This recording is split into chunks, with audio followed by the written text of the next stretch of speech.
आज का question old NCERT में है लेकिन न्यू एनसीईआरटी में नहीं है।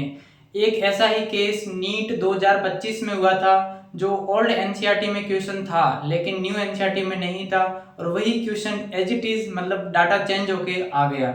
तो आज इस क्वेश्चन का डिस्कशन करेंगे। क्वेश्चन बोल रहा है कि एक कार ए है, वो 36 किलोमीटर पर आवर से जा रही है। 36 किलोमीटर पर आवर को अपन मीटर प्रति सेकंड में बदलेंगे तो वो हो जाएगा 10 मीटर प्रति सेकंड हो जाएगा। क्वेश्चन ने आगे बोला है कि दो विपरीत दिशा में कार आ रही है बी और सी। तो मान लेते हैं ये है कार बी और ये कार है सी। ऑपोजिट डायरेक्शन में आ रही है और उसकी स्पीड दे रखी है 54 किलोमीटर पर आवर। 54 को अपन 5/18 से मल्टीप्लाई करेंगे तो वो हो जाएगी 15 मीटर प्रति सेकंड और ये भी हो जाएगी 15 मीटर प्रति सेकंड। ये क्वेश्चन ने दे रखा है।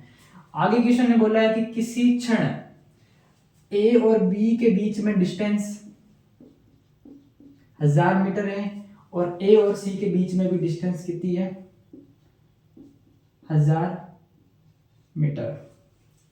आगे क्वेश्चन में बोला है कि कार बी का चालक ये डिसाइड करता है कि कार सी के ए को क्रॉस करने से पहले बी है वो ए को क्रॉस कर जाए। इसके लिए उसको बी का त्वरण पूछा है, मिनिमम त्वरण कितना होगा। अब ए का त्वरण दे नहीं रखा है तो अपन 0 मान लेंगे और सी का त्वरण दे नहीं रखा है तो 0 मान लेंगे। अपन को पता है कि जब एक से ज्यादा वस्तु गतिशील होती है तो रिलेटिव का कंसेप्ट माइंड में आता है सबसे पहले। तो रिलेटिव का कंसेप्ट अपन सबसे पहले इसकी रूपरेखा देख लेते हैं कि इसको कैसे सॉल्व करेंगे। पहले अपन रिलेटिव कंसेप्ट ए और सी के बीच में लगाएंगे तो इसके अपन सेकंड इक्वेशन लगाएंगे और सेकंड इक्वेशन में अपन को इसमें त्वरण दे नहीं रखा है, इससे अपन टाइम निकाल लेंगे और वही टाइम इसमें पुट करके इसका एक्सेलरेशन निकालेंगे। क्योंकि जब बी ए के पास आएगा और सी ए के पास आएगा तो एक ही समय पर आ जाएंगे और समय निकलते ही अपन इसका त्वरण निकालेंगे और वही सेकंड इक्वेशन यहाँ पर लगा देंगे। तो सबसे पहले अपन रिलेटिव स्पीड निकाल लेते हैं। पहले अपन कार ए और बी की बात कर लेते हैं। इसकी रिलेटिव स्पीड क्या हो जाएगी ए और बी की। ए को अपन मान लेते हैं ऑब्जर्वर, ए को मान लेते हैं ऑब्जर्वर, ठीक है। ए और बी को देखेंगे तो ये क्या सेम डायरेक्शन में जा रही है। सेम डायरेक्शन में स्पीड क्या होती है घटती है तो 15 माइनस 10 हो जाएगी 5 मीटर प्रति सेकंड हो जाएगी। अब कार ए और सी की बात करें तो ये दोनों ऑपोजिट डायरेक्शन में क्या स्पीड जुड़ जाएगी तो 15 प्लस 10 कितनी हो जाएगी 25 हो जाएगी। तो वी सी ए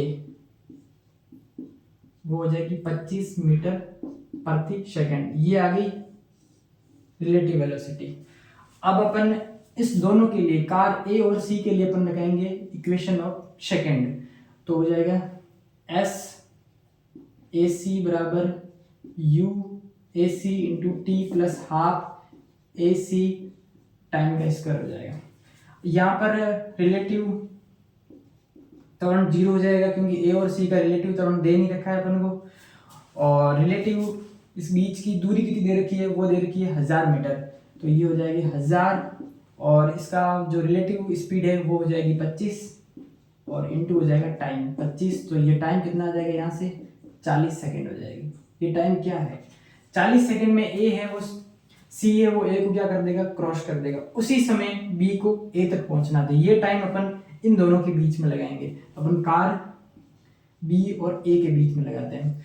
इसमें सेकंड इक्वेशन लगाएंगे तो एस ए बी बराबर U A B T plus half A B time का स्क्वायर हो जाएगा। इन दोनों के बीच की दूरी कितनी है 1000 मीटर। तो ये हो जाएगा 1000 और रिलेटिव वेलोसिटी कितनी है 5 और टाइम क्या दे रखा है 40। हाफ ए और टाइम का स्क्वायर तो 40 इंटू 40, ये 2 से ये 20 हो जाएगा और ये हो जाएगा 1000 बराबर 200 प्लस 800 ए हो जाएगा। 200 माइनस 1000 माइनस 200 हो जाएगा 800।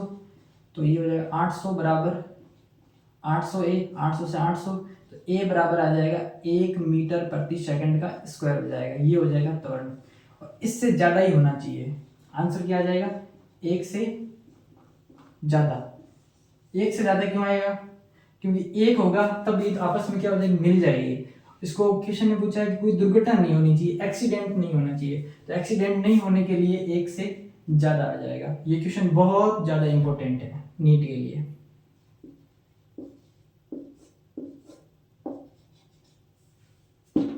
धन्यवाद।